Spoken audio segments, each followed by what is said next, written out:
ಶ್ರೀಶೈಲ್ ಮಾರ್ನೂರು. ನಾವು SDN GHS ತಳೆವಾಡ ಶಾಲೆಯಲ್ಲಿ ಓದುತ್ತಿದ್ದೇವೆ. ಇದರ ಹೆಸರು automatic gas leakage detector and controller. ಇದು ಯಾವುದೋ ಮನೆಯಲ್ಲಿ ಅಡುಗೆ ಮನೆಯಲ್ಲಿ ಗ್ಯಾಸ್ನಿಂದ ಆಗುವ ಅನಾಹುತಗಳನ್ನು ತಡೆಗಟ್ಟುತ್ತದೆ ಮತ್ತು ಗ್ಯಾಸ್ ಲೀಕ್ ಆದ ಸಮಯದಲ್ಲಿ ಅದನ್ನು ಡಿಟೆಕ್ಟ್ ಮಾಡಿ ಆಟೋಮೆಟಿಕ್ಕಾಗಿ ರೆಗ್ಯುಲೇಟರ್ ಬಟನನ್ನು ಆಫ್ ಮಾಡುತ್ತೆ. ಇದು ಯೂಸ್ ಏನಂದರೆ ನಾವು ಇದರಿಂದ ಆಗುವ ಅನಾಹುತಗಳನ್ನು ತಪ್ಪಿಸ್ಬೋದು. ಇದರಿಂದ ಲಾಭ ಕಟ್ಟಡ ಹಾನಿ ಆಗ್ತೈತಿ ಅದನ್ನು ಪಡಿಬೋದು ಮತ್ತು ಮನುಷ್ಯರಿಗೆ ಏನಾದರೂ ತೊಂದರೆ ಆಗ್ತೈತಿ ಅದನ್ನು ತಡಿಬೋದು. ಇದರಿಂದ ಮತ್ತು ನೆರೆಹೊರೆಯವರಿಗೆ ತೊಂದರೆ ಆಗ್ತೈತಿ ಬ್ಲಾಸ್ಟ್ ಆಗಿ ಅದನ್ನು ತಡೆಬಿಟ್ಬಿಡ್ಬೋದು.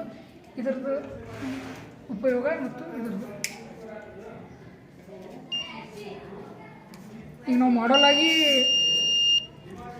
ನಾವು ಇದನ್ನು ಲೈಟರ್ ತೊಗೊಂಡಿದ್ದೀವಿ. ಇದರಲ್ಲಿ ಇರುವುದು ಅದೇ ಅಡುಗೆ ಅನಿಲನೇ. ಇದನ್ನು ಲೀಕ್ ಆದ ತಕ್ಷಣ ರೆಡ್ ಲೈಟ್ ಆನ್ ಆಗುತ್ತೆ, ರೊಟೇಟ್ ಆಗುತ್ತೆ. ಲೀಕ್ ಕಡಿಮೆ ಆಗನೇ ಗ್ರೀನ್ ಲೈಟ್ ಆನ್ ಆಗುತ್ತೆ. ಈ ಬಟನ್ ಒತ್ತಗನ ಆಟೋಮೆಟಿಕ್ ತಾನೇ ಆನ್ ಆಗುತ್ತೆ.